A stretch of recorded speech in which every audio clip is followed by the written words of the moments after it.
Dave is here now.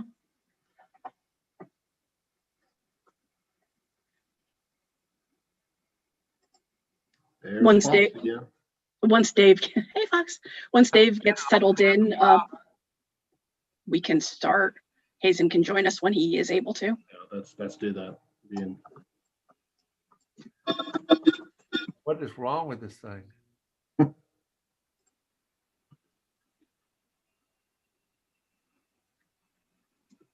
Okay, we are recording now. I can't get in. It won't let me in. Dave, we can hear you. You're in the meeting. But I can't, I don't have a video. I don't, so what's going on there? This says click open Zoom meetings. If I launch the meeting, it says open Zoom. And it says join a new meeting. What? Not quite sure what's going on right now. There you go. All right, you're here. You're just muted right now, Dave. I don't know what was wrong with that thing. Sorry. That's okay. We got you now. Well, let me just start, and we'll let Hazen catch up when he is able to. But I've been asked several times over the last few weeks about where all the elected officials stand as far as the route for the Silver Line, and I really haven't discussed it much with anybody. So I don't know where you stand, or if you're aware of what the options are. I know we had a brief overview of what the stakeholders group are suggested, with Bill Stevens at our last meeting, but we have the main man here, Mr. Andy Mock, and he's going to maybe give us an update and from his perspective on what perhaps the best route would be, or just give us an update in general. So Andy, I'll turn it over to you, if that's all right. Sure, and please don't call me the main man. just happy to be working on this very exciting project, and I'm very thankful for the town to have Jenna and I out. I'd like to recognize Jenna Nichols. She's my deputy project manager. She makes everything work. So thank you, Jenna, for all your support. And so I'd like to recognize the town staff and the elected officials for kind of putting together the task force, which I think has been a very kind of effective group in reviewing the multiple alignments and providing good, meaningful feedback to CAT staff. So just recognize myself. I'm Andy Mock. I'm the senior project manager for CATS. And so I'm tasked with the design, planning, environmental studies, construction, operations, testing, whatever for the Silver Line project. And so I've been working with CATS for 20 years, specifically on light rail in Charlotte. So very thankful to work on this project, and very thankful for the town that has put together such a thoughtful, organized process. So let me give a quick overview for where we are. And we did do can everyone see the screen, the slides? Great. All right, let me see if I can maximize that. Oh boy. Oh wait, hold on a second. There we go.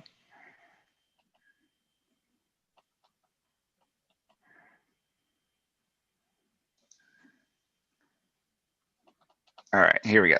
Now we should see this full screen. Okay, thank you so much for, I always struggle with getting that screen right.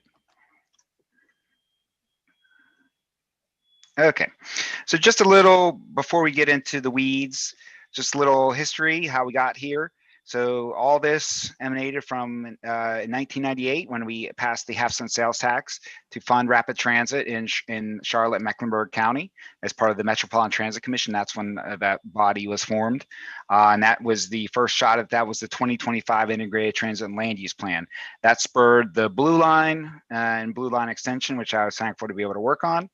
Also, a number of major investment studies to come up with the other alignments, such as the Southeast Corridor, which runs to Matthews, as everyone's familiar with, and also the North Corridor, which goes up to the lake, up to Huntersville and Cornelius and beyond, and then also the West Corridor, which goes near the airport and ultimately. In 2016, there was a Southeast Corridor transit study, which really seeked to really put more of a finer point on what that alignment was based on the feedback from the town of Matthews, really taking it to a light rail vision for the Southeast Corridor. So that's where the locally preferred alternative kind of sat. Up till 2019, it was formed in the 2016 Southeast Corridor Transit Study, which several Matthews staff were part of. In 2019, it was updated and included with the West Corridor, creating one big light rail project, which goes from Matthews in the southeast over to Belmont in the west, one 26-mile long light rail project with also a directive to evaluate alignment that goes into Union County as well. The MTC Andy, also— can I interrupt you for 1 second? Sure. I just want to make everybody on that's on this call aware that Hazen Blodgett, town manager, is watching the YouTube live stream. So he is present. He's having some computer difficulties, but he is watching right now. So okay, if anybody has any questions they want to, you can text Hazen if you have any comments or whatever. I just want to make everybody aware that he's with us. Sorry, Andy, go ahead. No problem. So then also at the same time, the Metropolitan Transit Commission also directed CAT staff to progress the Silver Line project through the early design and environmental work necessary to push this project forward.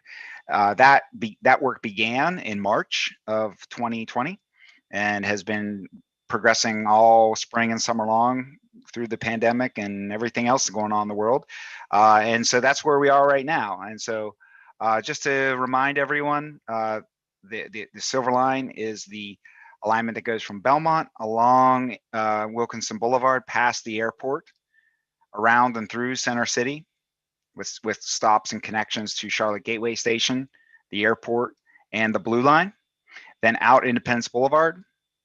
And this was the locally preferred alternative adopted in 2019, through Bojangles Coliseum, out the rest of the way at Independence to the Village Lake area, then transitions to Monroe Road, follows that past the Galleria, then across CSX Railroad and through the Novant campus out towards the Sportsplex and terminating at CPCC Levine. And the dash line indicates the directive to continue to evaluate the extension beyond. So just to kind of, we are one piece of the big puzzle. It's really about mobility and growth. And so we're one piece of the many NCDOT projects, the broader transit system corridor plan, Gaston Union County planning, Town of Matthews planning, Silver Line TOD, Rail Trail 2040, vision planning through the city of Charlotte, and also the Connect Beyond, which is the regional. And all this is to say, all these puzzle pieces kind of fit together towards the ultimate mobility solutions we're all striving for. Part of the Silver Line suite of programs is really, at this point, there's kind of three projects that really kind of make up the Silver Line. So there's the nuts and bolts, light rail and platforms and concrete and steel. And that's, that mostly points at Jenna and myself to kind of push those projects forward and all the associated environmental studies that you'd expect. But there's also a rail trail study, which seeks to identify a vision for a trail that goes the whole way along the entire length of the Silver Line.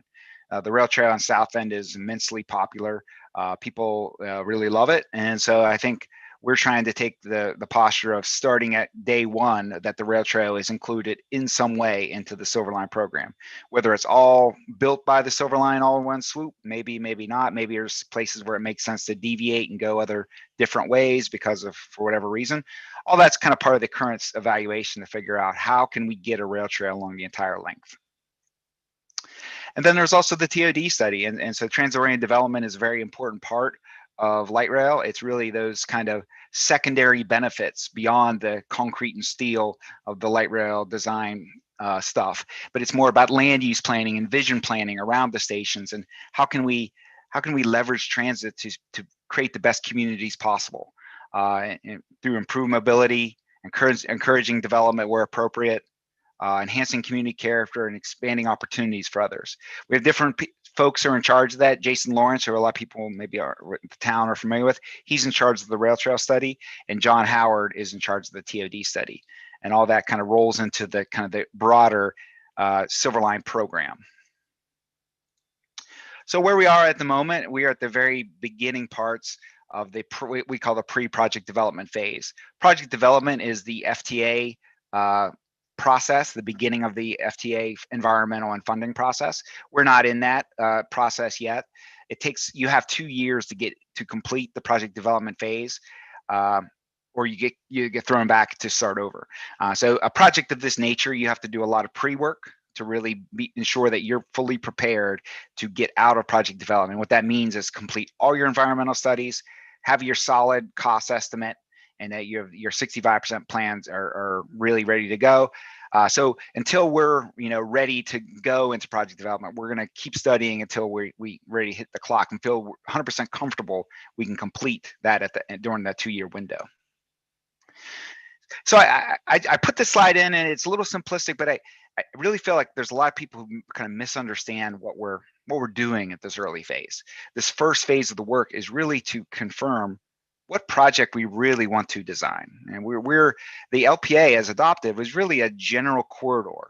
It's just kind of a swath. We didn't really, at that time, didn't really have a full understanding of what side of the road maybe the station's on. They didn't do there was not as much environmental and engineering work done. So it was more of a general idea. And so what we've done is taken that big, wide, fat line and broke that up into 100+ ways to deliver that big, fat line. And so that kind of indicates where we are coming at the end point of that process to really come up with what is the most appropriate alignment, one single line, of the fat line breaking to 100 skinny lines. Which one of those skinny lines is the most appropriate for the many different dimensions that we look at these? And I'll talk about that in a minute. So we're at the phase now of trying to really cut those 100 different lines down to ideally one line. And that one line is what we would then take into the design environmental phase, which will be the next step in the process, which will begin early next year after the Metropolitan Transit Commission provides direction on what that one line is. And these are just kind of some of the things when we talk about refining the alignment. We talk about engineering evaluation, nuts and bolts. Where does it make the most sense for the bridge to be? Where does it make the most sense for the platform to be given the geometry? So that's more of kind of the nuts and bolts engineering stuff. Also, a hard look at environmental considerations. What are some of the, are there historic properties in the area that we find these things all the time? Are there, sensitive environmental features or traffic issues or any number of issues? That's all part of this as well. Changes in the corridors is a key one that, things have changed since 2016 when the LPA was adopted by the MTC for the Southeast Corridor. Buildings were built, buildings were planned.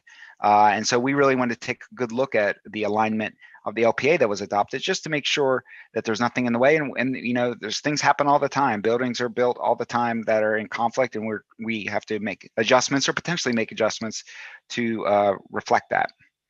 Public and agency input always critical if you're making any changes to the LPA. So we spent a lot of focus trying to make sure that we have good public engagement process, and it's been very challenging through this pandemic. So but it's been a focus of ours, and we've had a lot of small group meetings with folks, and we continue to seek opportunities to meet with the public and with communities along the entire length of the 26 miles. And there are a lot of communities along this alignment. So we're doing our best, but we're always open to other ideas. There's a lot of projects, a lot of NCDOT projects along this 26 miles. Almost every bit of this 26 miles is adjacent to NCDOT in some way. A number of projects, including the toll lanes, various toll lanes along Independence and out towards the city of Belmont. So really getting an opportunity to try to catch up with some of those projects to be at the same level. And then also lessons learned from the Blue Line. So I had the good fortune of working on the Blue Line. So did Jenna. So did many of our staff. And so we've really taken some time to really kind of wrap our heads around all the things that went well and some of the things that didn't go so well on the Blue Line, so that we can kind of try to roll those things into the Silver Line. And some of those things can be, minutia in the weeds, or they can be broader discussion points that we continue having with all of our stakeholders.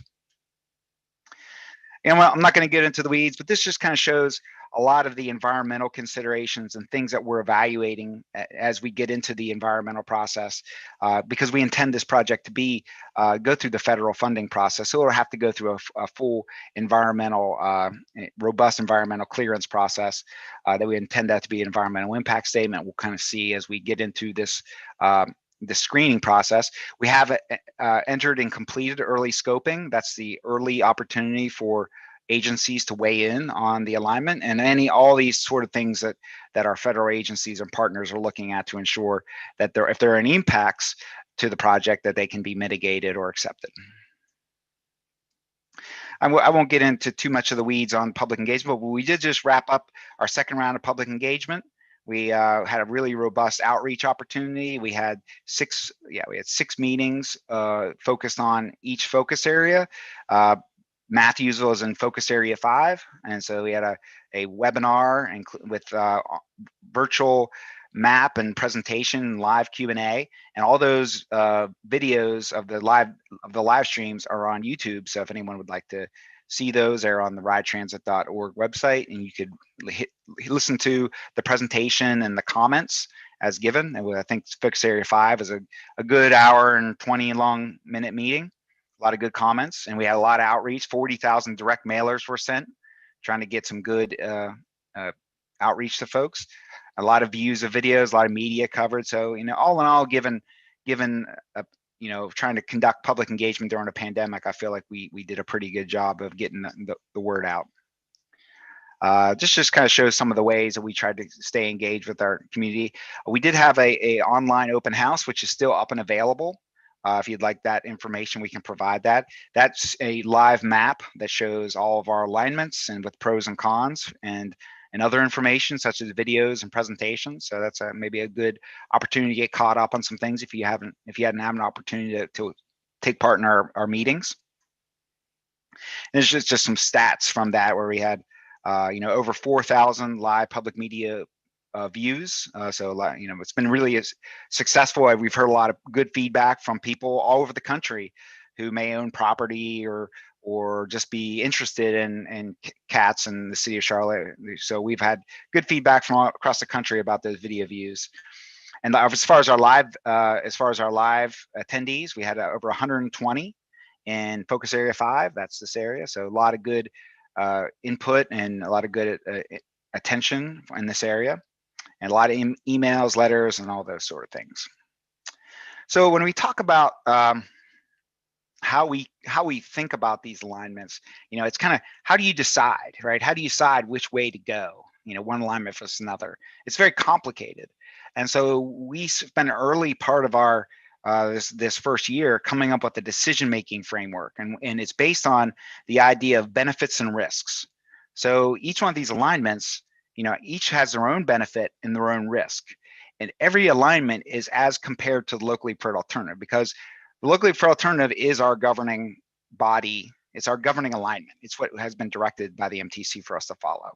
So when we evaluate an alternative to that, we're actually looking at the locally preferred alternative and are there any risks and uncertainties of that locally preferred alternative, or has something changed? Is there a missed opportunity that the LPA did not take into account? So when we look at those, we spent a long time looking at the LPA, coming up with these risks and uncertainties and missed opportunities. And then we kind of say, okay, how could we mitigate those risks or uncertainties by creating a new alignment or shifting a station here or there or whatever? So once we kind of had the LPA and then these other alignments, then you come back to like, how do you decide? How do you decide one versus another?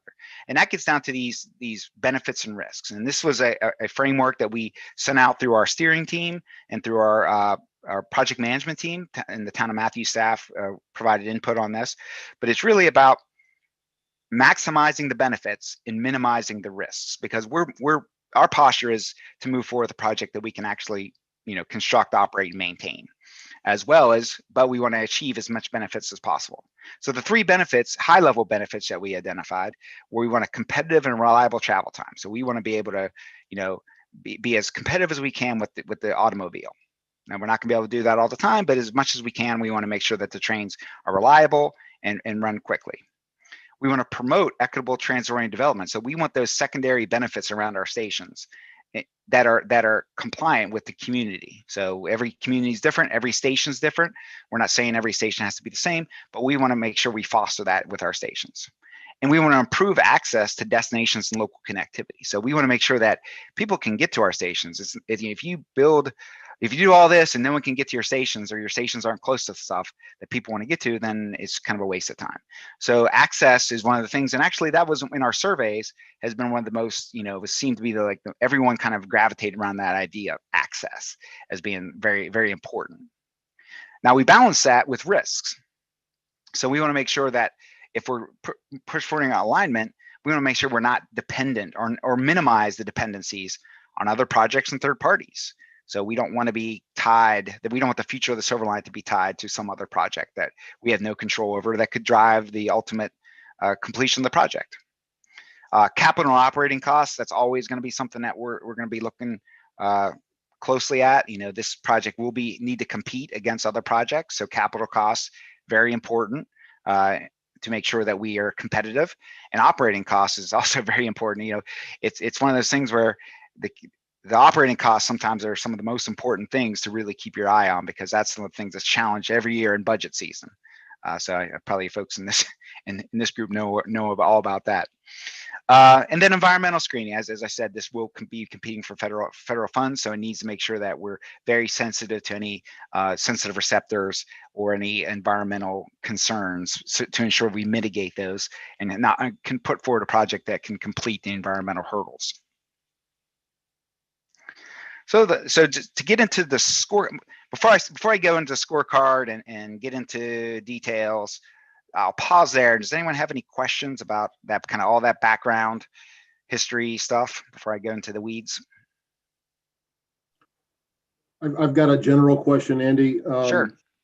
Could you give us a couple examples of, big picture lessons that you learned from the Blue Line? Just curious. Big picture. Yeah. What would you avoid or recommend avoiding on this that you learned from Blue Line? Good question. Yeah. Well, I think that's a great question. So we got volumes of lessons learned, but at a high level, I think you could take a couple different things.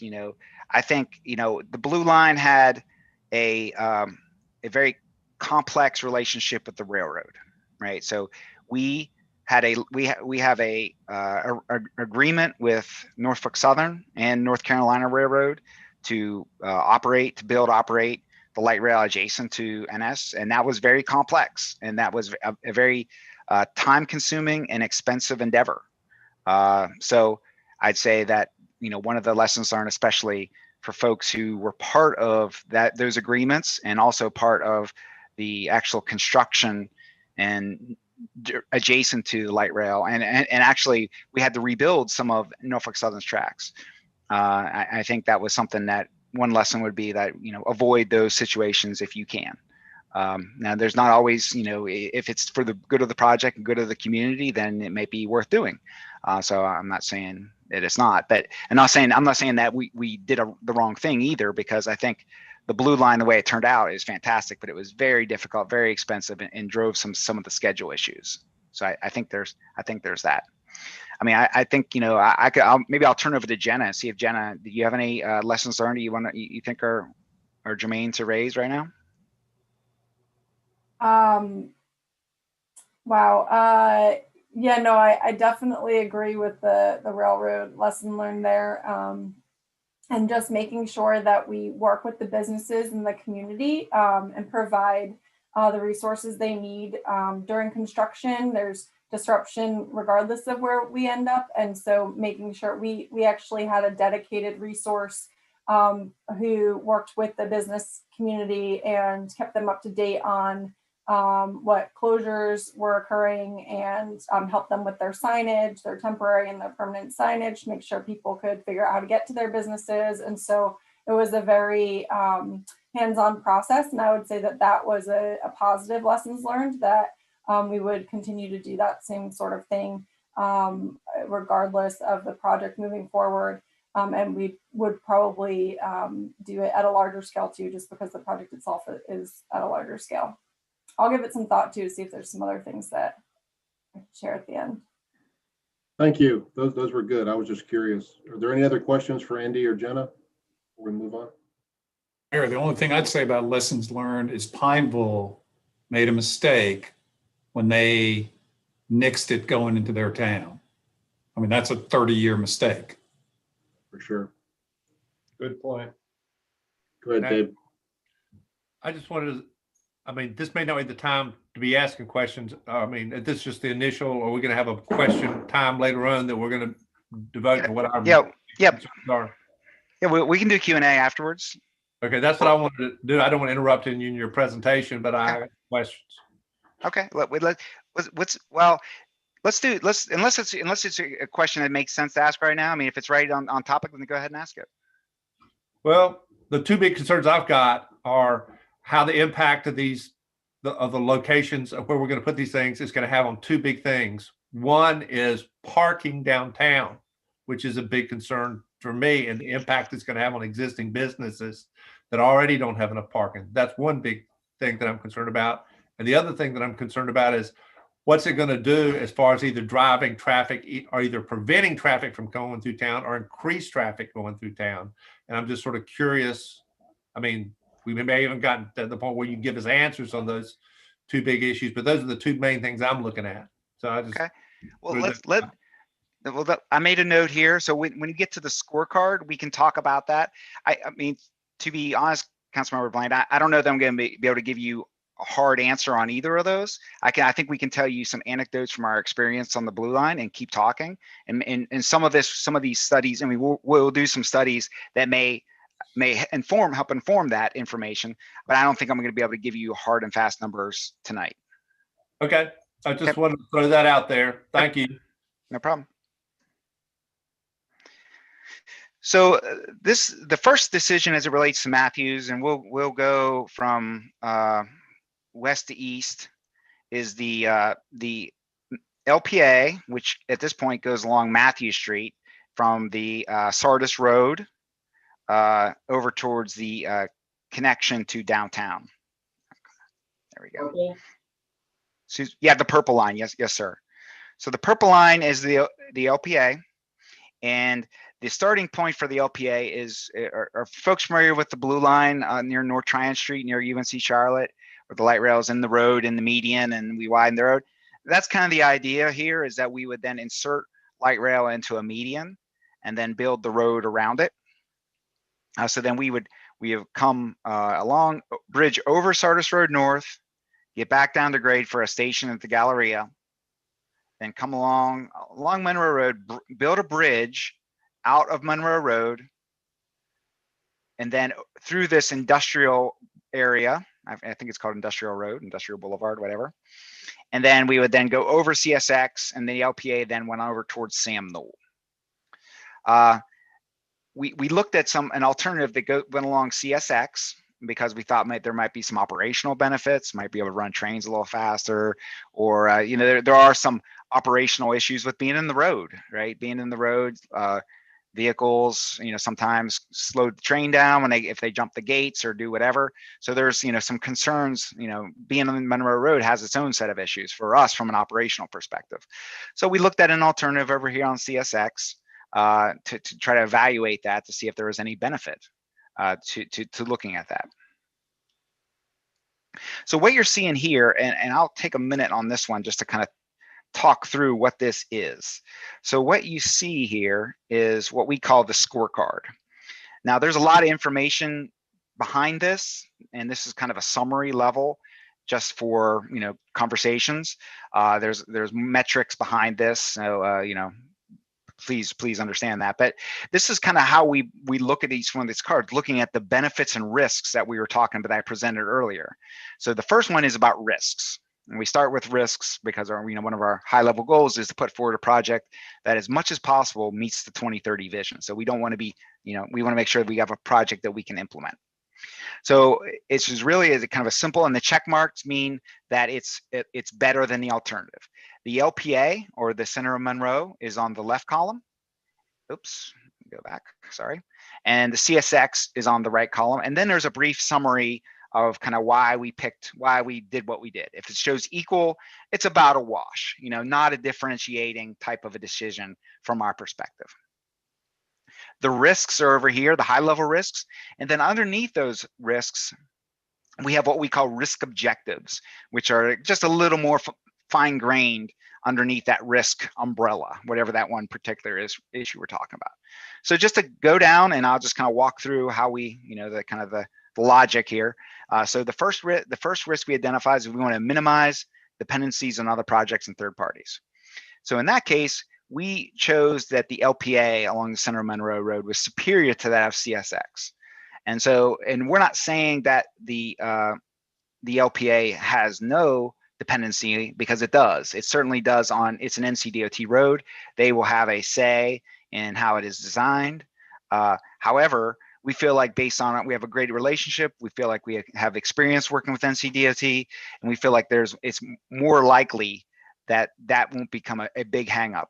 While CSX, we feel like that could be a very, could be a really threatening or a concern to the overall project schedule and timeline. CSX could not agree, or they may want so much money for the agreement to enter into the right of way that it may not make sense for us.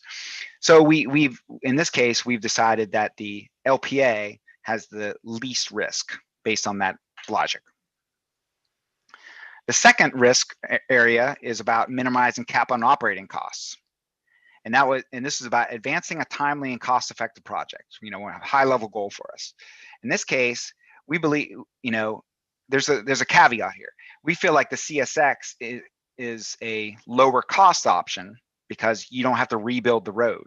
Part of the LPA is rebuilding Monroe Road.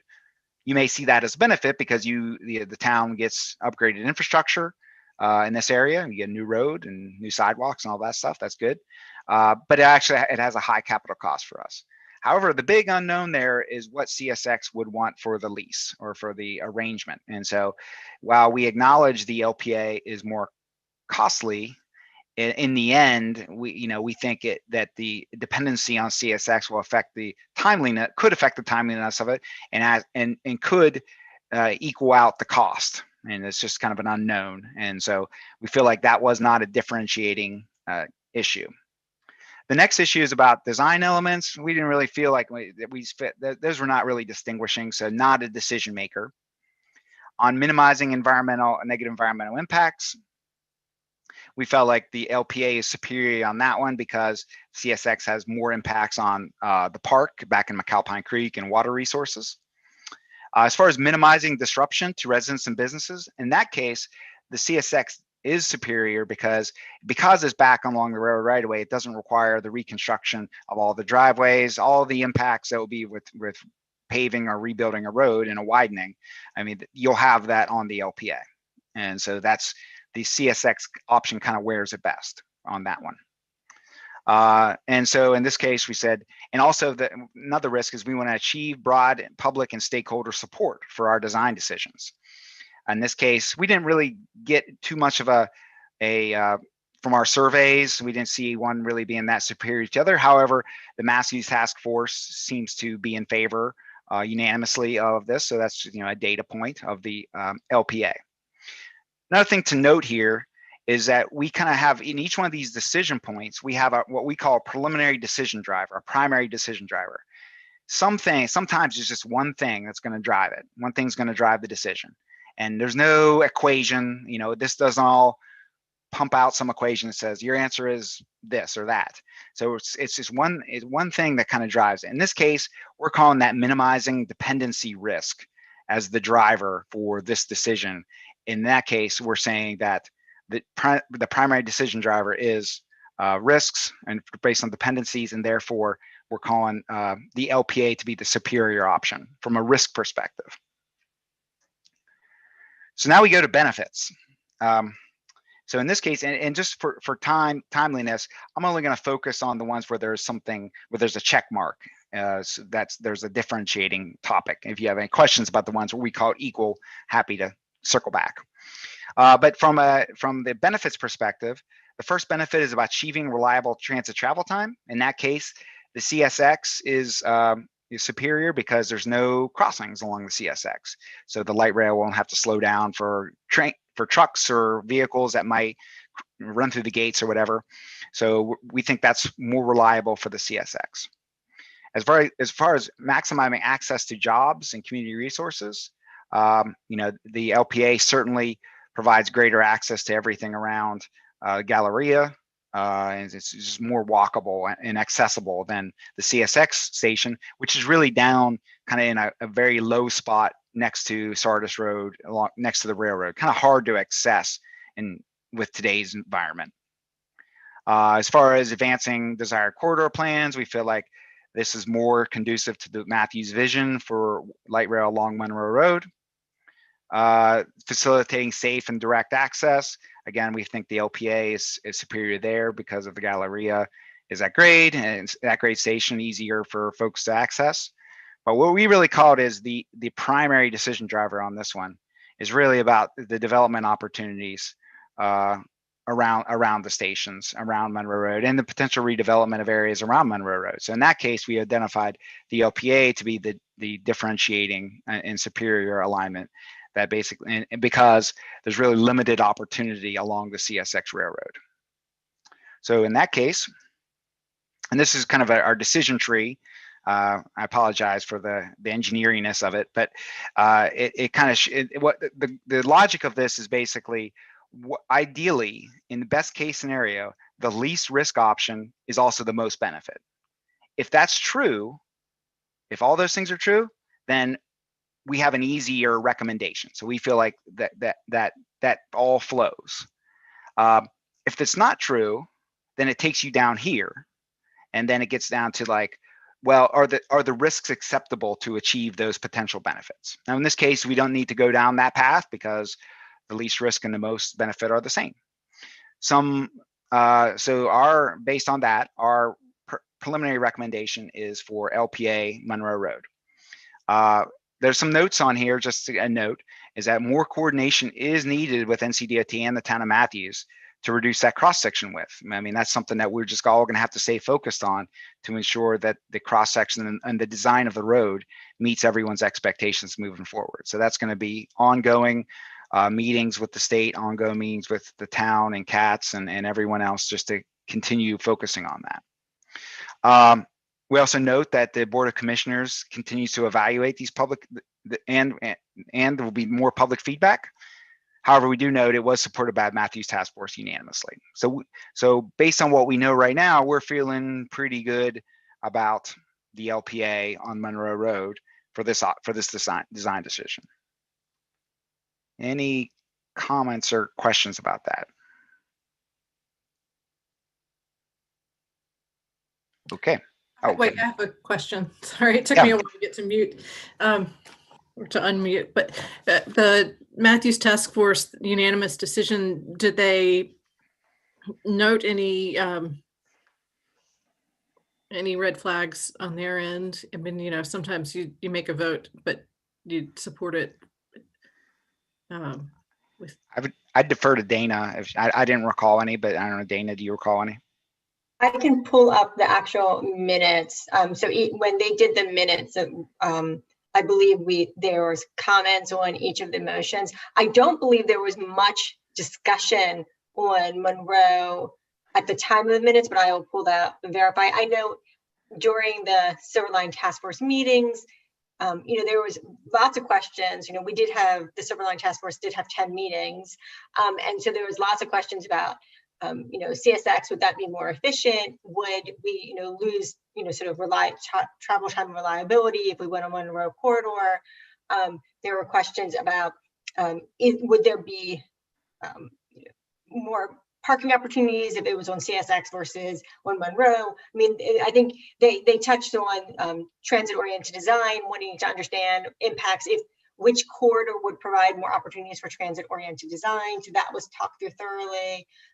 So I'm trying to think if there were any other topics that we touched on. Walkability, they definitely talked about walkability on that corridor, if it was on CSX versus on Monroe, being tucked behind sort of the Family Dollar. And I think the parking structure that the LPA had showcased was on the other side of Sardis, if my memory is serving me correctly.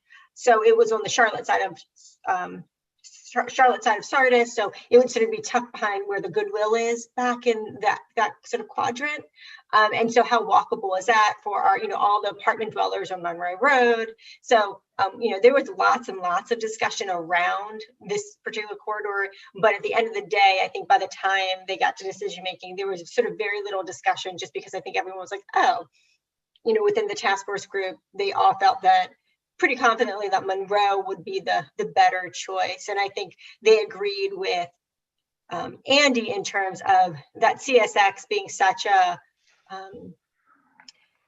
what's the word, an unknown quantity, not knowing what the decision was going to happen with CSX. I think everyone sort of took that very seriously. Like they did not want CSX to control the process. So I think that was one of the biggest underlying things. So again, I can pull up those minutes, but that's sort of a very generalized recap of the Silver Line Task Force. And I know some of our Silver Line Task Force members are probably watching this. So hopefully I got a pretty accurate representation of how that happened. All right, thank you. I have a quick question. You mentioned the Monroe Road is similar to the blue line up by the university. Do you have like a timeline on how long construction will obstruct traffic on Monroe Road while this is being built if we choose this? So we did not shut down Monroe Road, North Tryon Street. So we were able to move traffic and maneuver traffic. So we had a very detailed maintenance of traffic plan. We would have the same. So it would really be about shifting traffic from one side to the other. So it would be, I don't recall exactly how long that process took. Maybe Jenna does, because she worked on the civil contracts. But maybe I'll just stop there and see if Jenna has any thoughts on how long that maintenance of traffic sequencing took. So I'm not sure if you're asking Andy the development of that or how. How long did we have to? How long from when we started rebuilding Tryon Street to when we were basically to the final paving? You recall? That was, I would say, so again, it was basically sort of over the course of the project, because we did need to build structures that would have taken up space within a certain segment of North Tryon. So it really was that over the course of the construction of the project, there are various parts of North Tryon that would be impacted at different times. So it wasn't necessarily the whole thing impacted the whole time. We would submit, what we were doing a couple of weeks in advance, and so that the notices could go out to the community, and so that, things could be posted on Facebook and people would be made aware of how the traffic patterns would change. But sometimes it was just, a closing at night for us to pave the asphalt. And so it was sort of dependent on the type of work that we were doing at the time. The bigger things obviously required longer closure of lanes, but we did keep traffic flowing through the area. So there was never a time where you couldn't access. One of the biggest areas of traffic impact, for the most part, traffic really it never got stopped. We never had to stop the traffic, except for when we built the portal onto UNC Charlotte's campus, the big kind of tunnel underpass. That was a pretty big deal. And we closed northbound North Tryon Street for about 15 months. That was probably the biggest deal. And I think that will kind of be reflected or can be reflected in some of our concerns about some of the LPA decisions that were made regarding the intersection of Trade and Sam Newell. We'll talk about that, or 51 and Sam Newell, sorry. We'll talk about that in the next section. But that portal construction was kind of a very challenging part of the project. And I think we're a little concerned that, that the LPA intersection improvements identified could be similar. So okay. Yeah, I guess my main concern is residents use Monroe Road to get to uptown all the time for work, and they may not understand like how much it's going to obstruct their driving, because it sounds great, but it may obstruct their driving even if it's minor. There will be traffic impacts of construction. So, I mean, there's no way around it as part of the reconstruction of it. So, I mean, we'll do our best to minimize it as part of our maintenance of traffic sequencing plan, but there absolutely will be impacts to traffic. One thing to note is when we would submit for permission to close certain lanes, like we would have to submit that to NCDOT and let them know. And so they were heavily, there's a heavy coordination with NCDOT on when we would close certain lanes and for how long. And so taking into account certain special events, graduations at university, certain special events were always taken into account, or holiday weekends, that sort of thing. If there was predicted to be an exorbitant amount of traffic during that time, we weren't necessarily allowed to close lanes for work. If it was something. By then, Independence will be done, though. I hope so. We all do. Anything else on Monroe before we move into the big guy downtown? Okay. So downtown Matthews. So let me just talk about the kind of the map for a second. I have some visualizations on here. I think we advanced some of our visualization work to really kind of help inform the task force. I think that was money well spent because it kind of helped everyone get their head around the difference between these options. And I think, I think at least it bridged some gaps in understanding. And so I have some of those exhibits for the board next. But so the LPA is again the purple line, and it goes over CSX, then comes, really has some, it goes through the transmission line. It has some, requires some requires the relocation of some transmission towers, which is, very concerning, but that's kind of what the LPA had assumed. Then goes underneath 51 and Sam Newell at this location. So kind of an underpass. If you're familiar with what the underpass to go under North Tryon Street looks like, something similar to that. Then comes out onto Novant's campus with a underground or below grade station. So the station at this point is about 20 feet below the surrounding ground on the hospital campus. And I'll show you what that looks like in a minute. Then comes out, goes underneath Matthews Minho Road. And the reason we're going all these underpasses is that we really don't want the light rail to cross these intersections on angles, or what we call skews. Especially this one has a very high traffic, and we don't let the geometry create safety and operational concerns with crossing on a skew. We try not to do that. So really what that means is we're staying down below grade longer than we normally would to minimize that geometry. And we can't go from below grade to get over because of the operating characteristics of the light rail don't allow us to make those transitions really fast to go up to go down. Then that comes out here towards the ENT, hangs a hard right at future Independence Point Parkway, and then often to across 45 to the station at CPCC Lane. So, initially, some of the things we identified early, and this really kind of gets back to some of the town's planning. They had a downtown mobility plan that kind of recommended a further evaluation of a Matthews Street alternative that was looked at in previous studies. So we picked that up and really kind of looked at that again and identified, an alignment, which is the yellow line, which is the Matthews Street alternative. There's two lines. One is if we follow CSX, one is if we follow the LPA. So for the purpose of this conversation, we'll just assume that the LPA is the one we're following. So we come out of our station at Industrial over CSX. We then turn right, go through the embankment of 51, and then come into Matthews Street right away. And I'll show some images of what that looks like. With the station, we identified that the station would be right at Matthews Street and Trade, and right near Christopher's. And then it would be on the side of Matthews Street, on the southern side of Matthews Street, the whole way out towards Independence Point Parkway. Now, there's a couple different ways that the light rail can get through this area. Either our geometry, seems to work better if we go across more perpendicular and then cut through the ENT development. And then go out past the sportsplex and over. So we're very similar. It's more of kind of a engineering configuration discussion over here, and how we can best coordinate with all the moving parts in this area.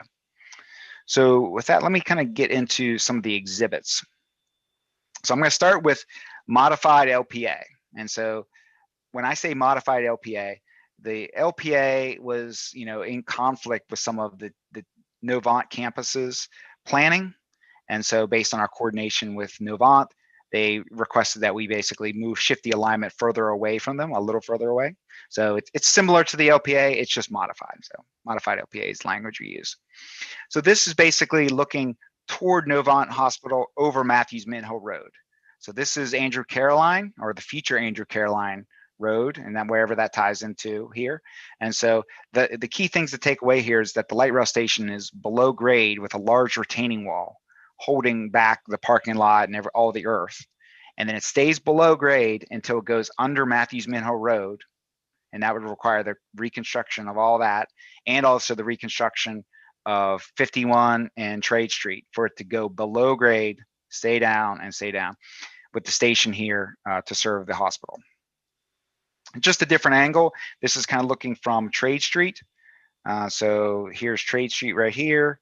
Sam Newell's on this side. This is 51. So in this case, the light rail is kind of coming below grade, under 51, then under Trade, and then with the station here, and another kind of a cut that takes you along this area back up.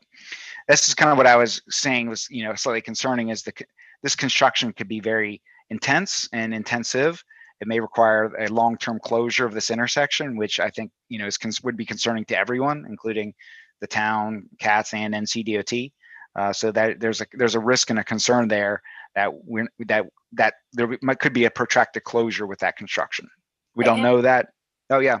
Sorry, I was just going to say, and the reason for that is it's likely that it would be an open cut, meaning we wouldn't use a tunnel boring machine. We would open cut and dig a trench, and that's where we would put our infrastructure in, and then it'd be cut and cover. So that's why there is concern that could take a long time, and that would be the same approach for the other side of that trench where we cross Matthews Minho Road. Yeah. Right. I have a question, Mr. Mock. Yes, sir.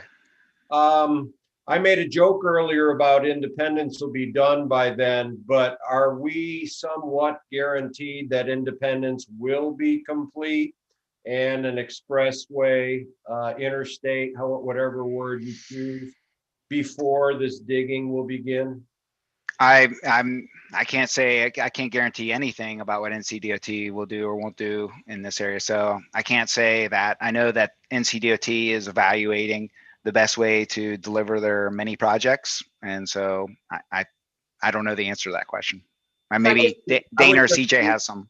I would just request that the dig not start until Independence is done. I realize the importance of the Silver Line, but with Independence not being done and Monroe Road being torn up, and then the main intersection going into downtown Matthews torn up, it would become a cluster. And just to that point, we are currently working with NCDOT they want to restructure the Independence project. It's 2509. And so we are currently meeting this week. We have a meeting set up with CDOT staff, and then we're meeting with NCDOT staff. So we've got a lot of meetings in the near future to try to make sure that all the decisions made because of NCDOT's fiscal issues are going to be okay with the town. So we're on it. We can't guarantee anything, like Andy said, but we're very mindful of it. Thank you, Dana.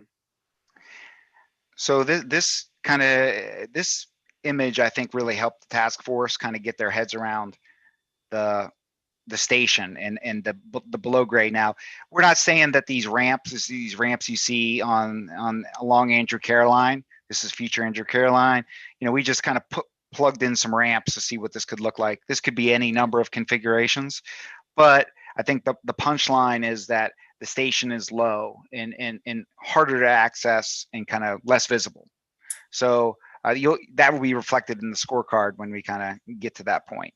Well, one thing too, I was thinking about lessons learned, and one of the things that we learned on the Blue Line extension is that projects that may be pursued through another mechanism, like we had our CNIP, our neighborhood improvement projects, they may not be delivered at the same time as the Silver Line. And so this future Andrew Carroll line, it's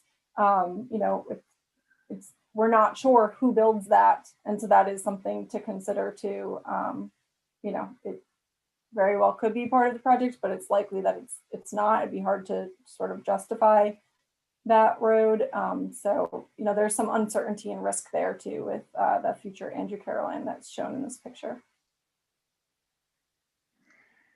So now that you've seen a couple slides on the modified LPA, I'll show some slides of the alternative that we've been evaluating. And just for short, we call that the Matthew Street. And so in this case, you see a good point of reference is always Christopher's, that blue roof or skylight or whatever it is. That's a good point of reference. Right here, we're kind of floating over Matthew Station Drive from the back way to get into Town Hall. And really the concept is that the light rail then comes down the side running condition. So it runs along the side. This is similar to kind of old Pineville Road or Camden Street. Maybe that's a better example, Camden Street at East West and South End. And so we would rebuild the road, Matthews Mint Hill Road, and then, build a station adjacent to Matthews Mint Hill Road and Trade Street. On the other side of the section of the Matthew Street section is Ames Street. So this would be right as we come through the lumber yard underneath 51. We would then cross Ames Street at this location, and then the light rail would be, in that Matthew Street corridor. We'd rebuild the road to accommodate the light rail that would go up towards Trade Street.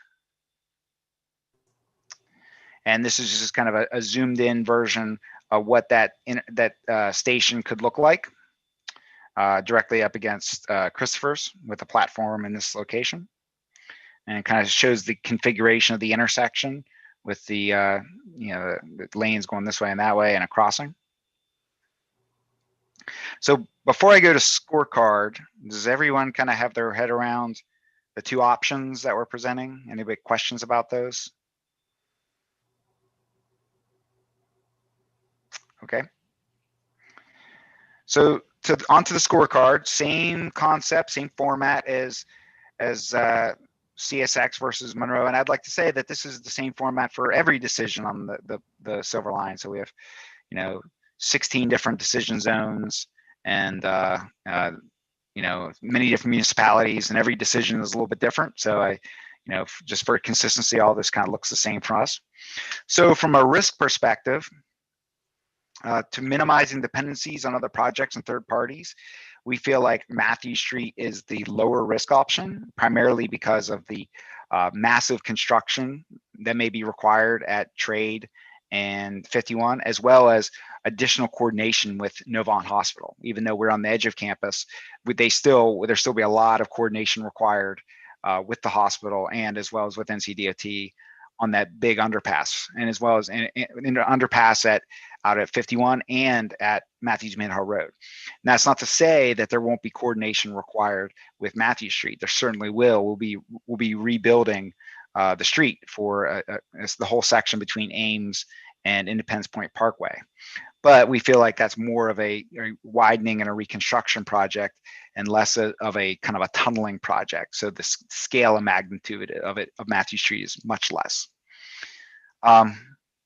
From advancing a timely and cost-effective project, those underpass and tunnel conditions near 51 is probably the concern.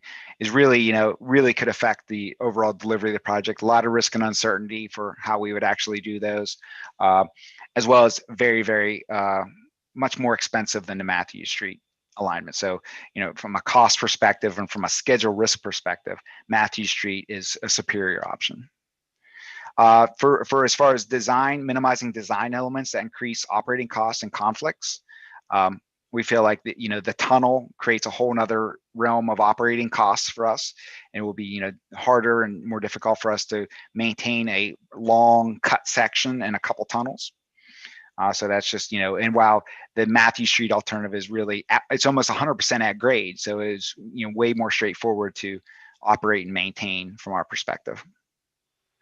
As it relates to, negative environmental impacts, we also think Matthew Street is a better option, primarily because of, potential construction and operating impacts of the hospital. Think about that structure and how impactful and loud and noisy that will be as it gets, by, for those tunnels and underpasses and walls right next to a hospital. So, we have some concerns about that coordination with the hospital and how we would actually get that done. The next two items we really didn't have, they were pretty much a wash on as far as from our perspective. That's minimizing disruptions and achieving stakeholder support.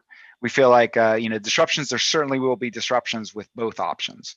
I don't think there's any way about that we're not going to have disruptions for either option. But I think I think back to the magnitude of what the underpass at 51 could be, could be a greater disruption. But we called it kind of a wash because there will be a lot of disruptions in downtown Matthews as well with Matthew Street. So in that case, we've called the low risk option to be Matthew Street. Now on to benefits. In that case, we have called the achieving reliable transit travel time. We've called the LPA to be the superior option there because there's less grade crossings. So there's less chances for trucks and vehicles to cause impacts to our gate system. So there's a benefit there. So the LPA is the superior option for reliable travel time. For competitive travel time, we're called Matthew Street to be the best option. It's about a minute faster, not significantly faster. I think a lot of people thought it would be a lot faster than it was, but it's more straight and more direct. So it's just a little better as far as competitive travel time. The next two options we feel like are very not differentiating, and that's about as far as maximizing access to jobs, community space. We're calling those about the same, as well as far as consistency with adopted plans, about the same as well. However, really the big thing in our mind is it's the facilitating safe and direct multimodal connections between the station and surrounding community destinations. I mean, the bottom line from our perspective is that the station on Matthew Street is just more accessible, more visible, easier to get to, easier to find, easier to get other places. And the LPA and the underground condition or the cut condition is just, it's kind of hard to find, hard to get to, and it's 25 feet below the ground. And so it's just from an access perspective, we feel like the Matthew Street is a superior option from the station. Yeah. So the Matthews Street option running through Matthews Mint Hill Road, that's on top of the road. It's not on the ground nowhere. Correct. It's on the side. Okay. I got you. Yep. Got a quick question. Yeah. One concern I have is how impactful from a sound perspective will be at grade or raised platforms. Is it we're going to be hearing the clickety clack of trains continually? Is it going to be really loud? Well, yeah. So good question. So from a noise perspective, we'll do a full noise study, and I say that based on our BLE Blue Line experience, the ambient kind of, I went back and because some of the folks in the task force were asking this question. So I went back and looked at some of the noise and vibration studies from the Blue Line. And so the ambient noise, and we can send out some information about this, Mayor. The ambient noise in a suburban area is about 60 decibels. And that's based on the FTA reporting threshold. The light rail from the Blue Line extension, it was in the 55 to 60. So it's it's basically within the overall ambient noise of a suburban level. So the way that 55 to 60 decibels is kind of more, it's kind of consistent with like kind of an air conditioning unit. It's kind of what when I went back and looked at it. So, you know, it's definitely not like a freight railroad. It will be much quieter than that. The at grade stations are usually not that quiet. Good, and I sent a video to town staff if they'd like to share it of some of, you know, I took a video at East West Station, which is very similar to this. It's something you could look at to kind of be your own judge for yourself. To be the aerial stage, if there were to be an aerial section, usually aerial sections are a little louder just because the sound has an opportunity to travel more. So it's usually more of a concern if there's an aerial section for noise than at grade. Thank you. No problem. Andy, I have a Jeff question, Miller Mr. had a Mock. question. Yeah. Oh, yes, sir. Sorry. Can you go back to the last slide, the mock station there near Christopher's? My question is there any driveway access behind Christopher's or Matthews Station Street or Jill Lane? And or if there was parking on the left side of the road, how would you access it? Right. So one of the things that we'll do is that we'll look at reconfiguring access in this section. So we may have to, you know, rebuild driveways, give them access off, you know, East Matthews Street. So we've been looking at different ways to combine to provide access. We certainly are not going to cut people off and not provide them access in some way, but access will have to be rearranged in any of these options. Driveway access might be rearranged because we're not going to be able to have driveways every 10 feet. We're not going to want to have gates that often. So we'll evaluate and come back with some options for how we will rearrange access through either cross streets or new driveways or recombining driveways possibly. Thank you. Can I ask a question? Okay. I'm having a hard time configuring this. This big red building with the green awnings on it is Christopher's. Is that what that's supposed to be? That's correct. Okay. And so you're talking about going between Christopher's and sort of down almost right by the town hall, like the direction from, I'm having a hard time following this because none of the buildings look like they do in reality. Yeah. So this is Trade Street. If you can see my arrow, that's Trade Street. This is Matthews Minhill Road, a rebuilt Matthews Minhill Road. This is Christopher's. This is Matthews Station Drive. So this is the back way to get into town hall. Okay. If that's the right way. There's the little park, the little town park that's on this corner. Okay. And so the light rail would basically rebuild Matthews Street and be side running along this section. I understand now. The railroad tracks were confusing me because I was thinking about where they are right now. And I was going, that can't be right. That doesn't make sense.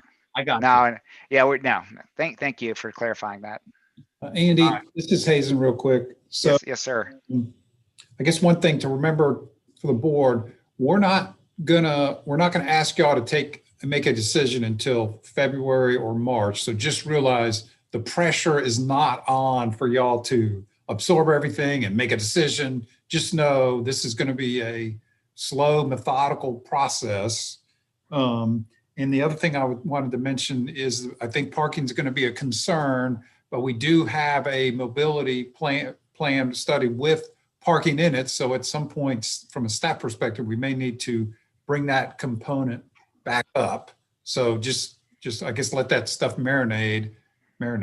So, and Andy, I do have one question. So in these walk-up stations where y'all have had them, are there people that kind of sneakily park somewhere and then walk to the station and leave their car parked, I don't know, somewhere downtown 8 or 10 hours? Or, maybe do you have any experience in that?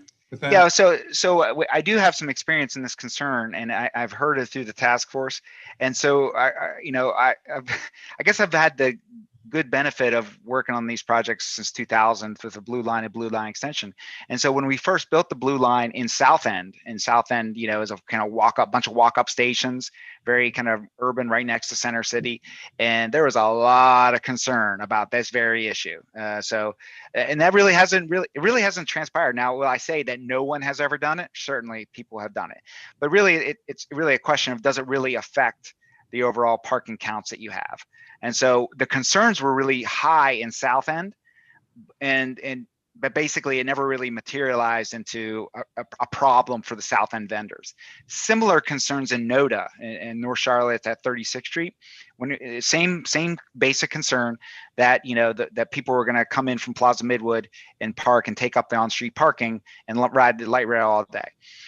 That really just hasn't become a problem. I mean, there's overall parking issues in South End and NODA based on, you know, their surrounding, you know, intensity of the land use. But as far as I'm aware, we haven't really received any complaints of people doing that at the locations that we're talking about. Not to say that it wouldn't be a problem here, but we just haven't seen the actualization of those concerns, you know, over the last 20 years. And also I would note that at the NODA station too, we actually even have a sort of a pull-in that has space, like you could park there and leave your car, but those are that's being used as kiss and ride, and so we actually don't see people parking and leaving their car there. We see more people using ride share and using it as a kiss and ride to be dropped off. And so yeah, we haven't, not that I'm aware of, we haven't seen issues with people taking those spots as long-term parking or parking in general.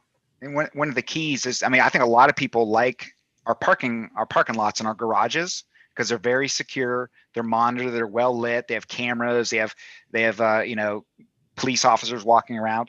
So I mean, myself, when I ride the blue line, I always park at a parking garage because I feel like my car is safer there. I feel like I'm safer there. I feel like the design of our garages are very, you know, very hospitable, and I think people prefer to park in our garages than to park at, you know, at grade stop when they don't know what's going to happen to it. They don't know what's going to happen to their car parking on street. So that's just my anecdote on it. I have a quick question. I guess my concern is it's hard to compare NODA and South End to downtown Matthews because those areas have really high density housing right there. Whereas in downtown Matthews, there's very few pieces of high density housing where people are going to be able to take a short walk to the station.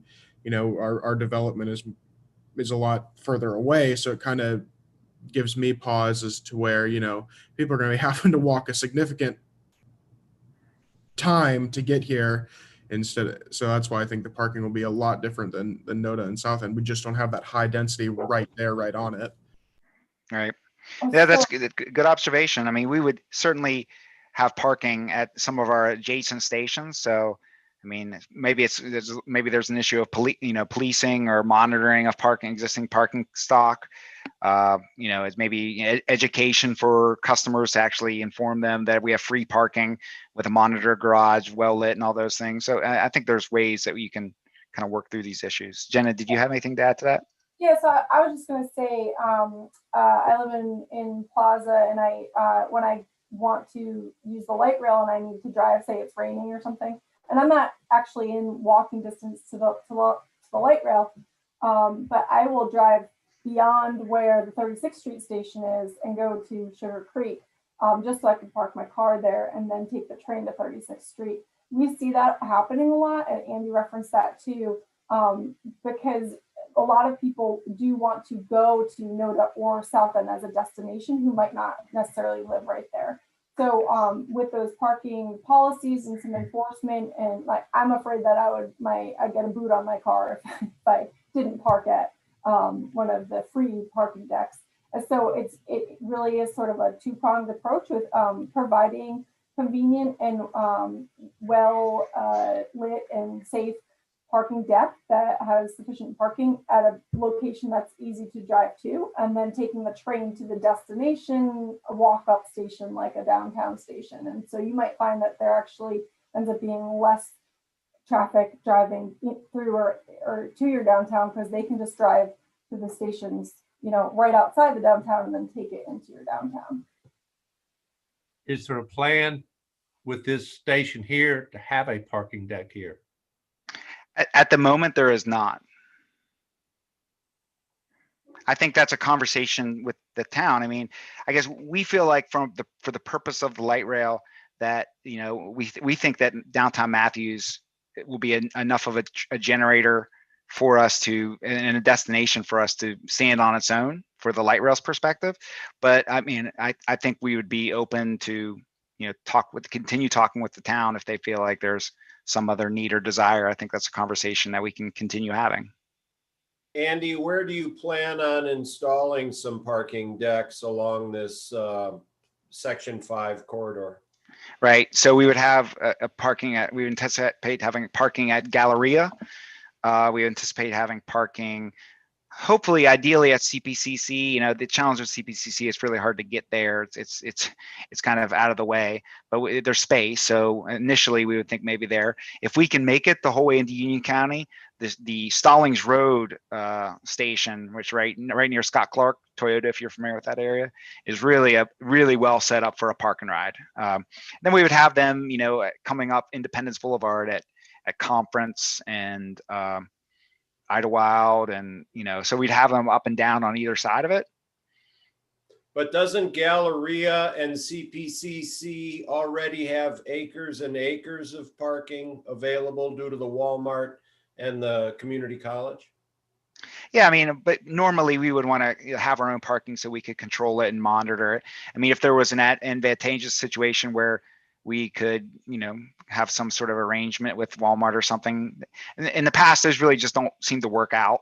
We've pursued those before, and people want to kind of control their own parking.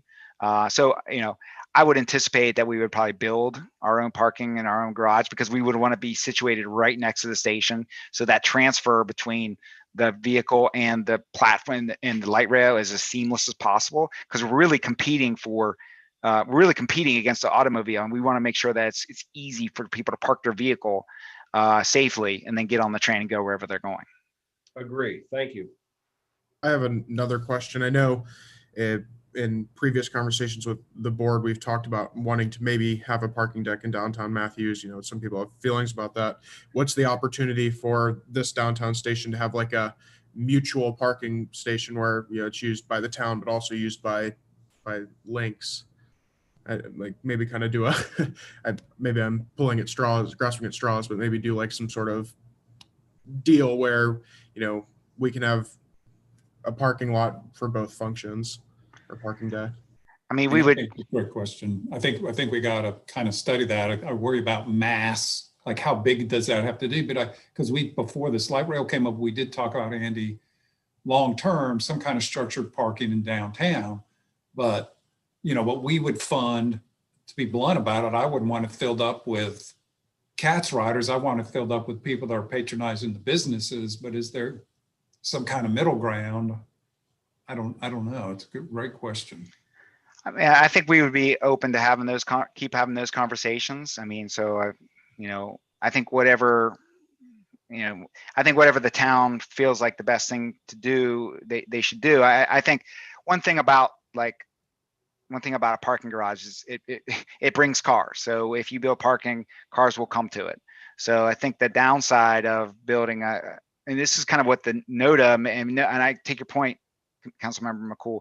I mean, NODA is not Matthews nor is South End, but I think the folks in NODA ultimately decided that they didn't want any more traffic, and they didn't want their precious space occupied by a big garage, and they don't want traffic from the garage to clunk up the roads. So it was kind of the boards and the folks in NODA and South End, that was their decision making. But again, Matthews is not NODA nor South End, so I think I would maybe just couch it that we would be open to continue having conversations with the town about what they think the best course of action for parking would be. Thank you. Andy, you've mentioned cars stopping on the tracks and cars hitting the gates. How often does that happen? And then how long, or does it delay the rail? Yeah, that's a great in the weeds question. I love it. So it does happen. It does happen, especially on some of your heavily like North Tryon Street. It happens. We have left turn gates. I don't know if you're familiar with it. So if a lot of times what happens, for the most part, what happens is that there's a stop bar, painted on the road, where the vehicle's supposed to stop. If you have a left turn gate and the car goes a little bit further beyond the stop bar, the gate can come across and touch their hood. It doesn't happen very often, and it doesn't do a lot of it doesn't do any damage. But whenever it does happen, it requires that the vehicle operator to slow down. What's called the procedure is called a stop and proceed. And so they have to kind of stop, make sure that there's no safety issues, and then they go on. So it does happen. For the most part, it's minimal because it's really just, it's an infraction of the stop bar. I'm not even sure we would have this sort of same gating system at this location like we have on North Tryon Street, because Trade Street is not North Tryon Street. And so I think as we really start to lay out the design, we're going to take lessons learned from our gating system and signaling system as well, and make sure that we put forward the best signal system that has minimal impacts in the community as well. Thank you. No problem. So I did all the scorecard stuff. So this is our kind of to our final wrap up decision tree. So in this case, we have the least risk option is Matthew Street. The most benefit option, in our opinion, is Matthew Street.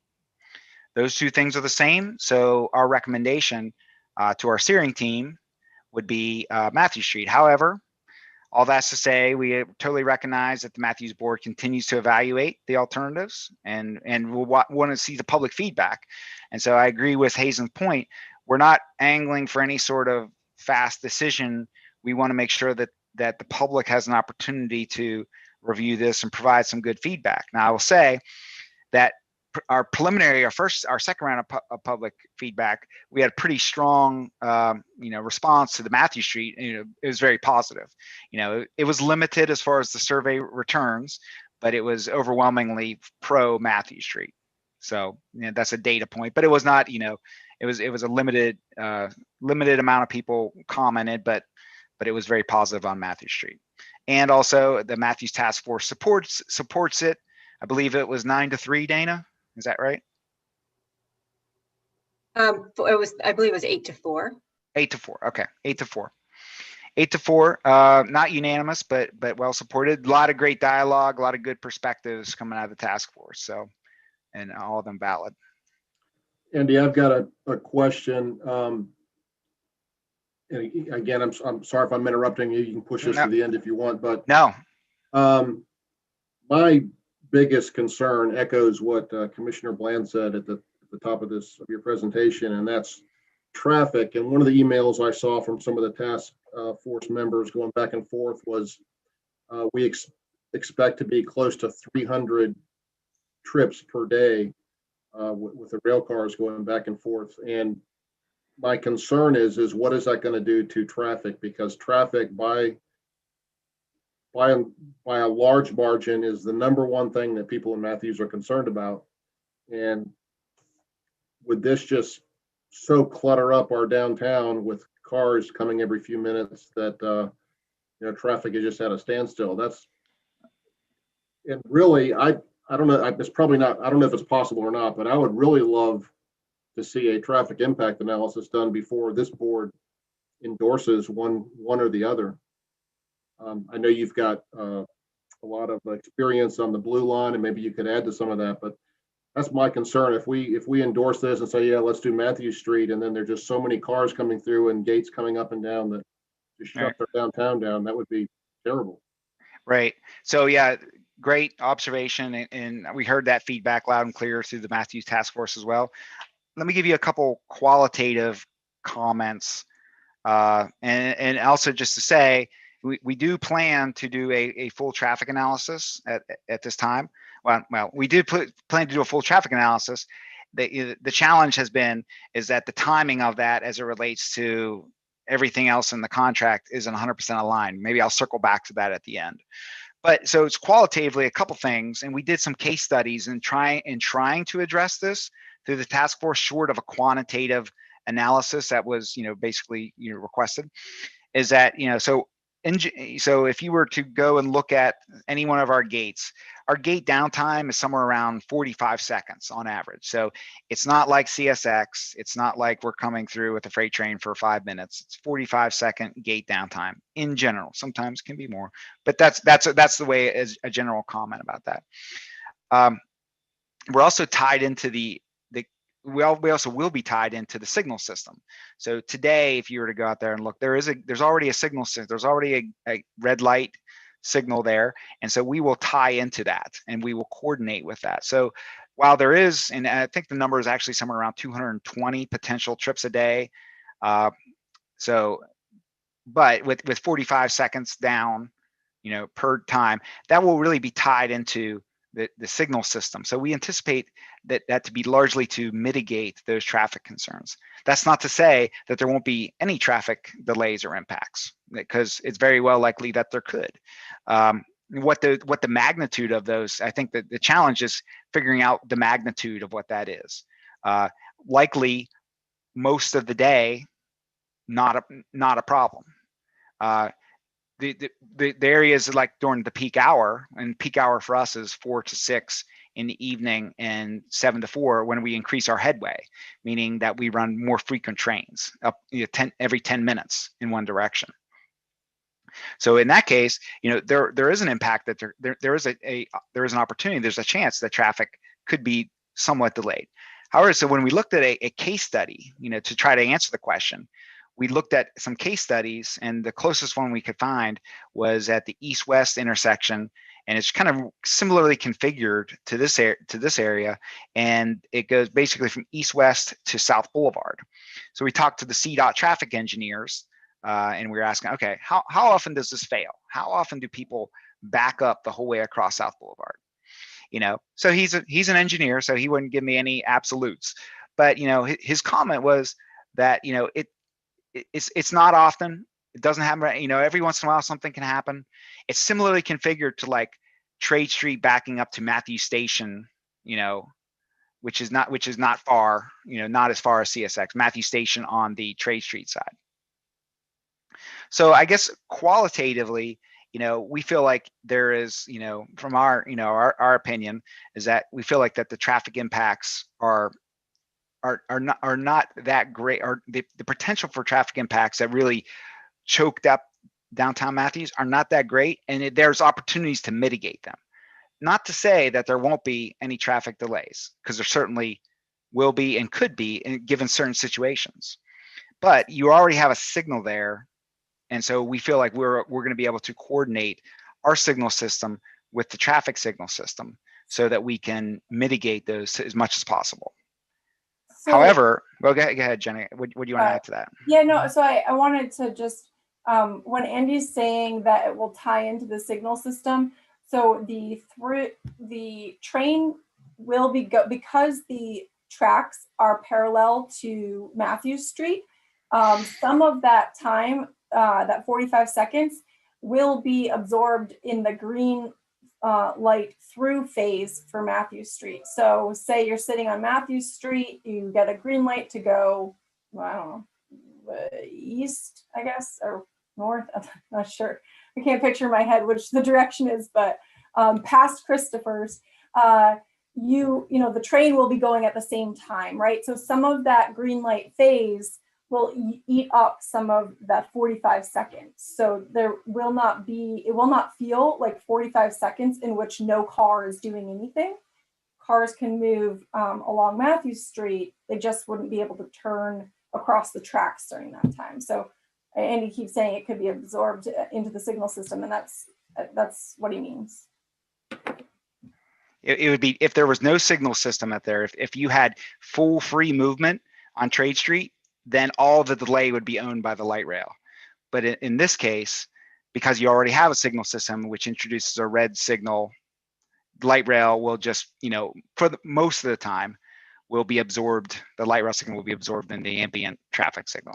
That's not to say, again, that there won't be any traffic impact, and we will clearly do a traffic analysis that as required, and not just as requested, but we will require ourselves to do it.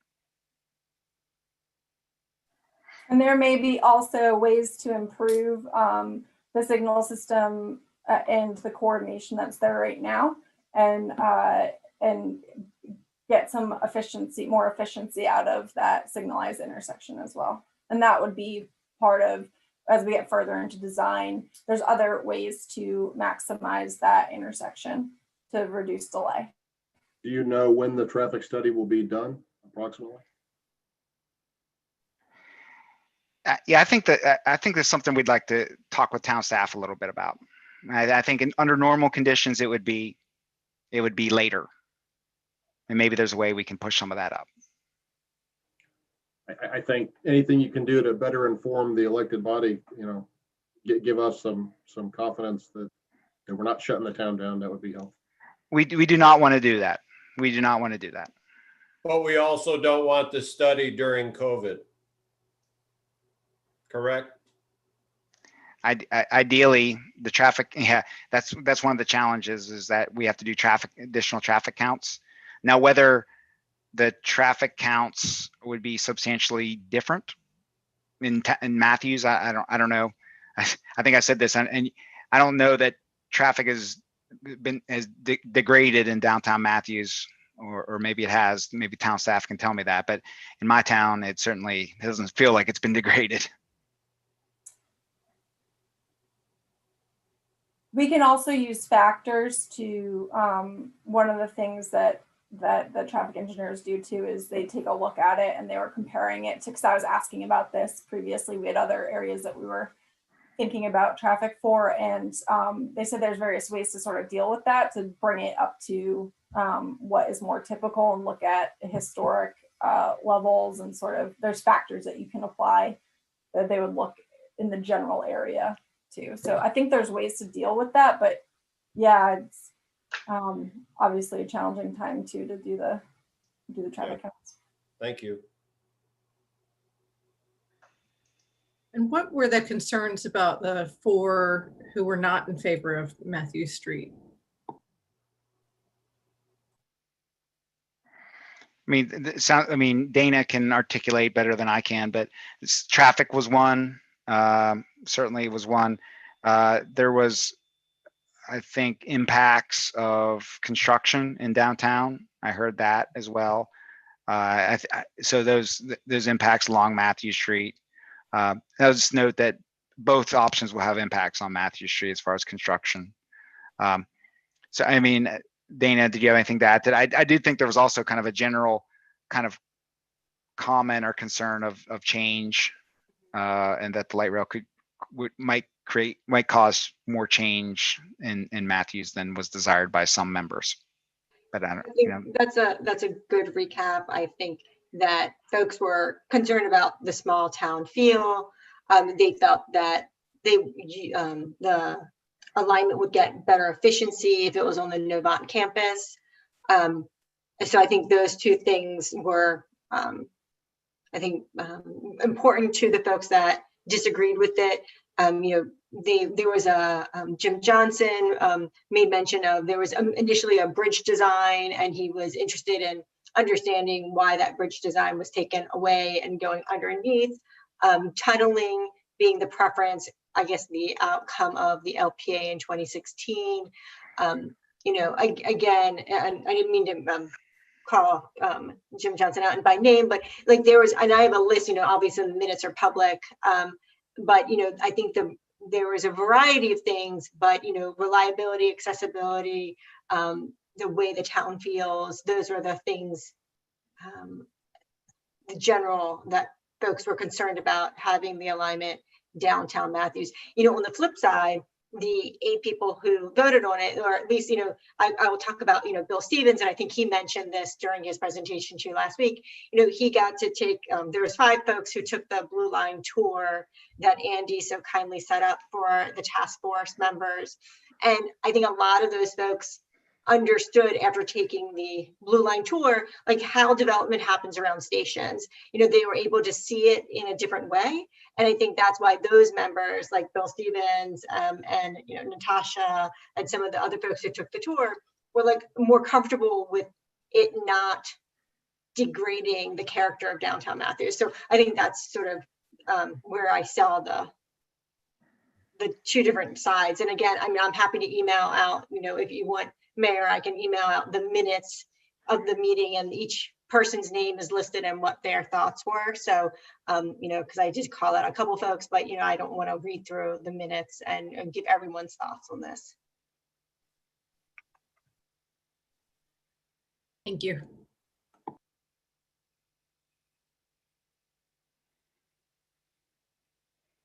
I also like to, I mean, just to note some of those concerns, and I understand those kind of concerns, those look and feel concerns, and I feel like the town has a lot of control over that, right? The town has the opportunity to kind of control development, you know, to an extent in the town by your policies and procedures and approvals.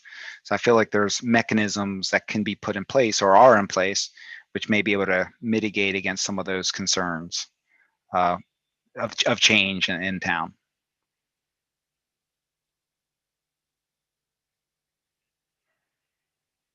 Can I say one other thing? I just wanted to, you know, one of the things I would like to see some thought about or think about a little bit is, you know, I'm more interested in seeing how we can make use of this, or if there's a way we can use this to make Matthews more of a destination as opposed to being a speedway that people drive through at 100 miles an hour. And, you know, to the extent that it impacts traffic, there's ways that it can impact it in a positive way as well, if it has the effect of maybe making people go around Matthews or use, you know, 74 or other methods of getting around Matthews and using the rail to come to Matthews or as a destination as opposed to a pass through. That's sort of, anyway, that's sort of my thought at the moment. I was curious what you think. I think it, I mean, I guess, I mean, that I support that. I support that view. I mean, that it's ultimately the towns to decide how, I guess, how you set your vision for the town. But I think, you know, light rail station in downtown Matthews certainly could be, you know, enhance the destination vibe of downtown Matthews. I mean, my kind of just anecdotal view. I think it could be really could be really an awesome opportunity for all parties. Mr. Mock, can I ask a question, please? Absolutely. Just remind me, if we dig under 51 and Monroe Road, we curve around Novant and then get onto Matthews Street, correct? Around the campus of Novant? Yeah, like this one right here, the modified LPA. Yes. Yes. So we're digging underneath there and curving the soft curve right. Exactly. That's pretty. Thank you. And if we do the alternatives, I guess CSX to the left of that, we come under 51 with CSX and come through Matthews Building Supply and up Matthews Street. Is that also correct via Ames? You can do that with either CSX or the LPA can make the maneuver to Matthew Street. So either way, you know, the LPA goes on Monroe Road. You can make that maneuver along to Matthew and make Matthew Street work. Go through the embankment of 51. Thank you. So it's one of the options, but it's not currently the LPA? The LPA is right now, but that's an option. To Matthew Street is an option to the locally preferred alternative. The locally preferred alternative is through Novant. But the question is, where do you get onto Matthews Street? Right. If we're following the locally preferred alternative on Monroe Road, then as soon as you cross over CSX, you would then turn and curve and go under 51. Thank you. No problem.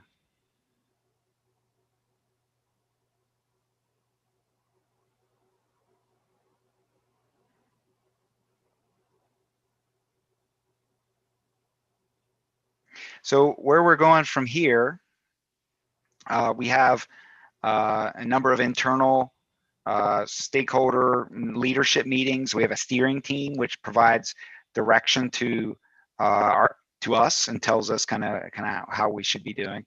That steering team met earlier in the week.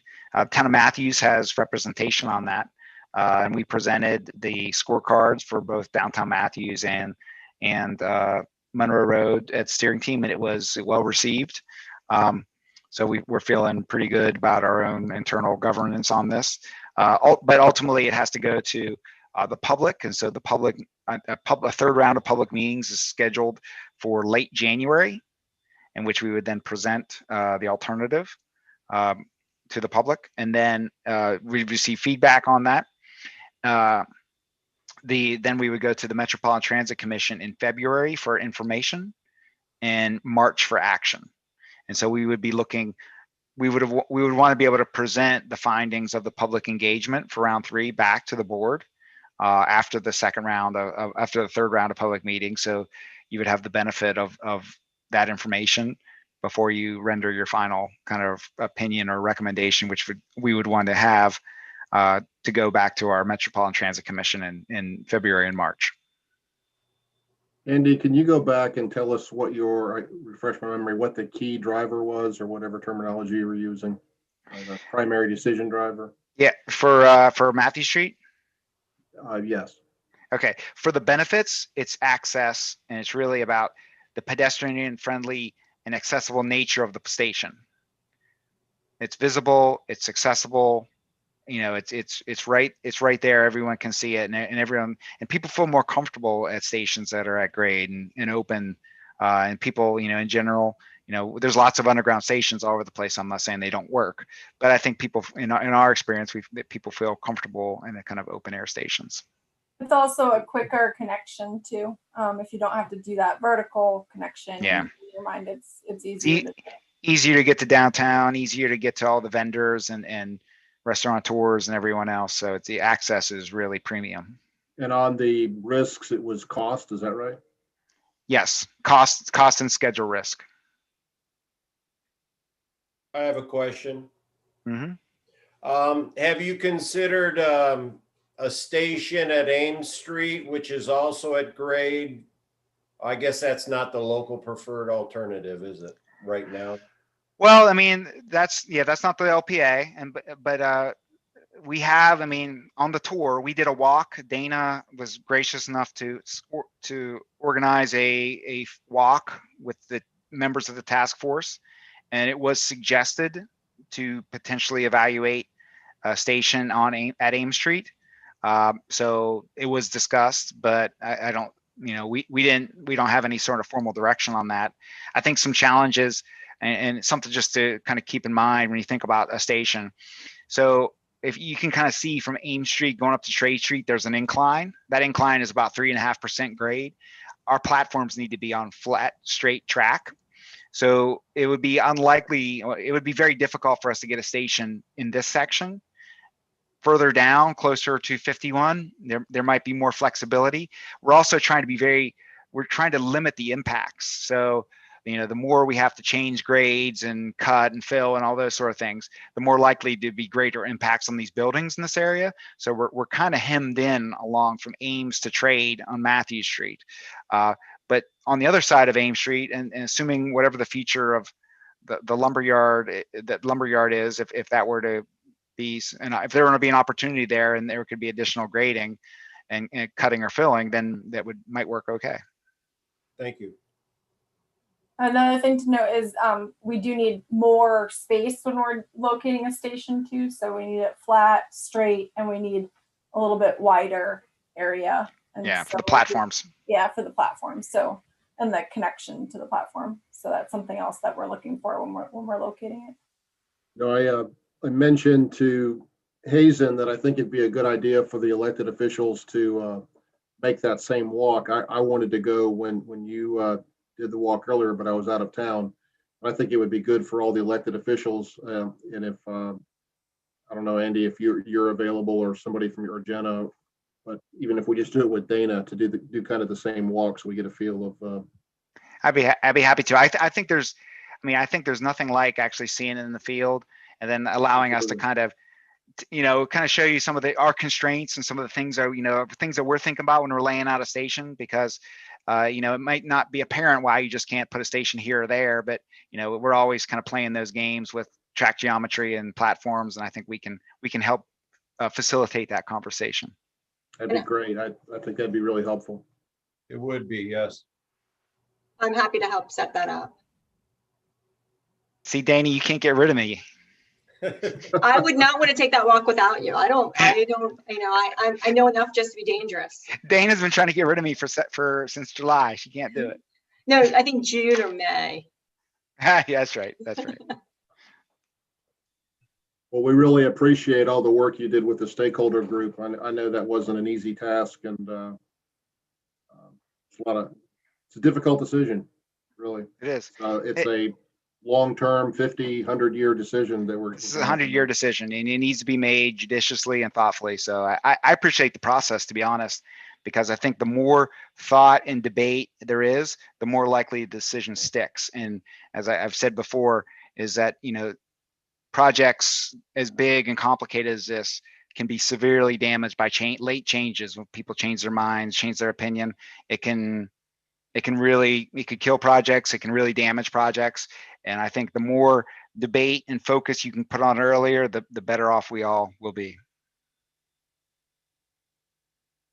I would like to add that out of the task force, you know, it was, like I said, it was a 10 meeting, 2 field trips, 2 surveys. We had, you know, did a lot of work in that task force, which was great. And we were able to get from CATS and CATS staff and their consultants renderings and, you know, lots and lots of details. And I think the staff, we have a very great understanding of this project. If we didn't have that task force, while it was work intensive, it, you know, really enlightened all of us on, you know, the issues around the stations and the alignment and whether it's side running or median running or, you know, access, all of those things, good design elements. You know, it's a lot to learn in a short time. And so we plan to come back to you all. You know, I don't know if you're done your slide deck, Andy. I don't want to. Yeah, I'm done. Okay. That, you know, we plan we plan to come back to you all. You know, there's going to be a public process, Andy, with the round 3 public meetings are going to be in January-ish, late January. Yep. So I'm hoping if it's not too cold in January, after the holidays, we'll take a walk. And we will, you know, walk through. I'll get with Lori to create some dates for y'all, and you know, maybe we'll do 2 walks unless, you know, we can all go together depending.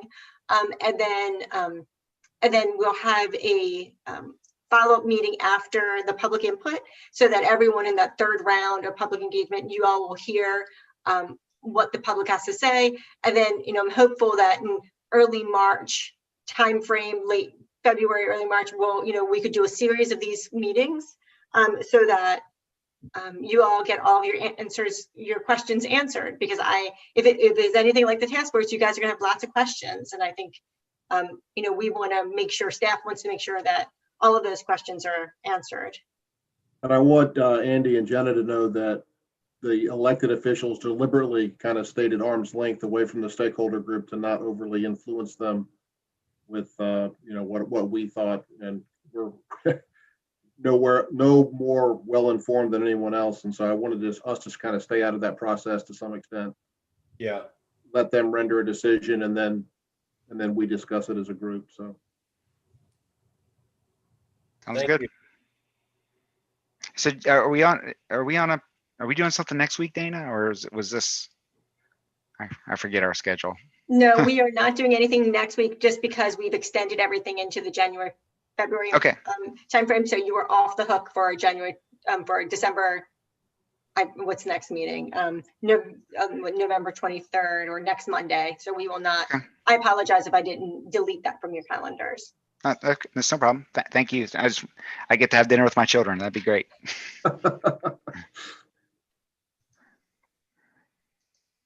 Any of the elected officials or town staff have any other comments or questions? No, sir. We really appreciate your time tonight. Thank Dana and Susan and CJ and Andy. Really. Yes. 10 meetings. It is flat out work, and they worked really hard to bring kind of this to you guys. So we have a great team. There's no doubt about it. And not without a little controversy. So there was some fun, right? I mean, it was fun. Thank you very much. Yeah, all right, we appreciate it. Thank you. Look forward to working with you in the future. Yeah, absolutely. All right. Yes, that's it. Good night, everyone. thanks for joining. See you later. Thank you. Thank you. Night.